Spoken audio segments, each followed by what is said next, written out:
For over 100 years, Adventist education has been present in India. The people of India view Adventist schools here as institutions of high-quality training, and the school system is also respected for the moral and ethical value it offers its students.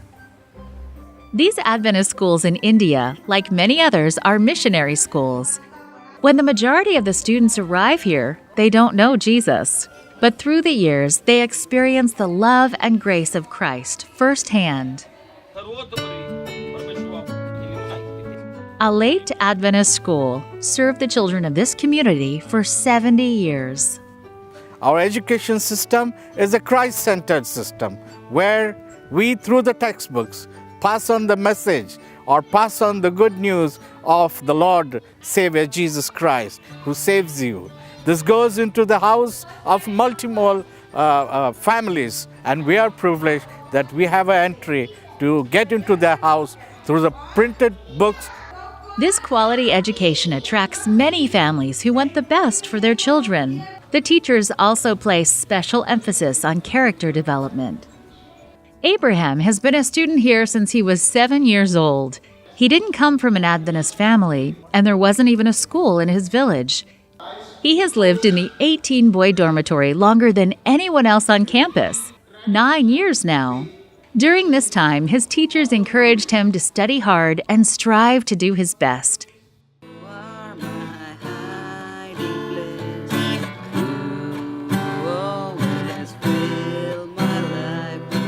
He has also learned to play the guitar. When he first arrived, Abraham was very shy, but now he's more confident and makes friends quickly. Throughout the years, he took the good principles from Bible stories to heart and is now living a Christian lifestyle. Each day, students and teachers gather for a morning devotional. Later, they have time for studying, playing, and even learning how to cook. Abraham regularly attends morning worship, and in his spare time, he likes to read the Bible and pray with his friends in the dormitory. Today, the All-Late Adventist School enrolls 225 students. It's practically bursting at the seams. The lack of space is one challenge, but another is that the buildings are old and run down. Many students from nearby villages would like to study here, but the school cannot accept any new enrollment in the current conditions. The students, faculty, and parents in the surrounding community hope to see a new building constructed. A location has already been selected and plans are underway.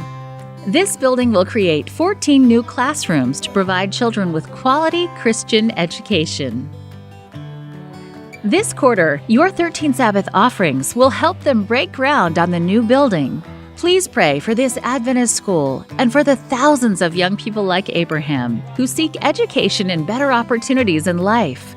And thank you for your support of Adventist Mission.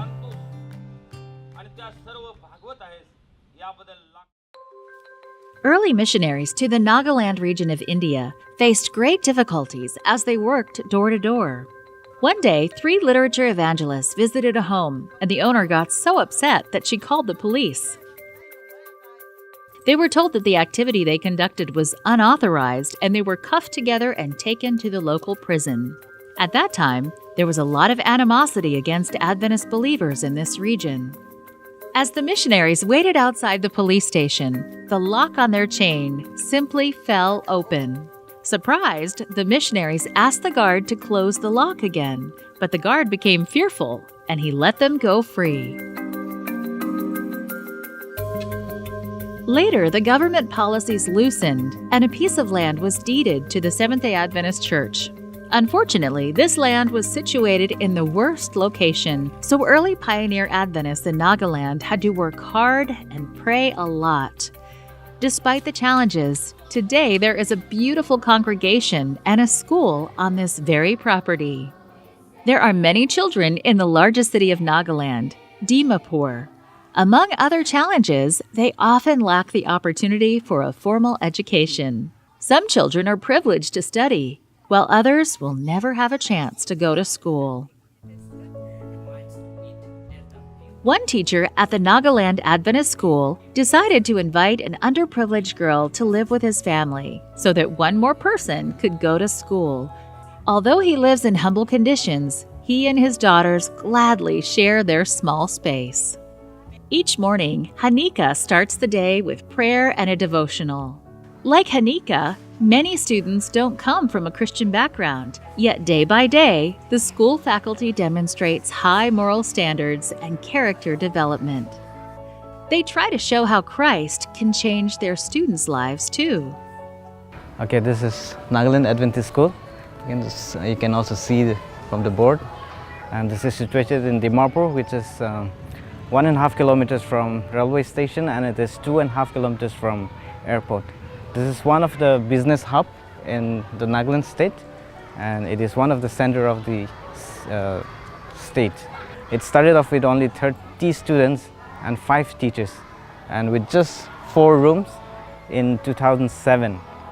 Gradually, we started building, and now we have 200 students. Out of 200 students, we have only 29 students are Seventh-day Adventist students, which means rest of the 70% of the students is all from other faith and non-Christians. We have a plan to start a hostel because with the hostels, I think we will be able to generate revenue where we will be able to save little money for the schools and will be self-reliant. If we have this hostel, we will be able to accommodate more.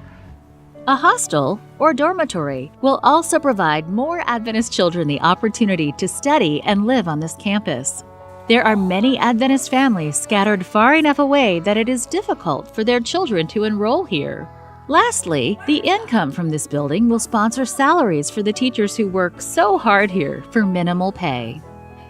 This quarter, your 13 Sabbath offerings will build a dormitory in the Nagaland School, as well as a training center in Ibrahimpatnam, another girls' hostel in Chennai, 14 classrooms in Kerala, and 14 classrooms in Maharashtra. Please pray and support this important 13 Sabbath offering that will benefit the people of India.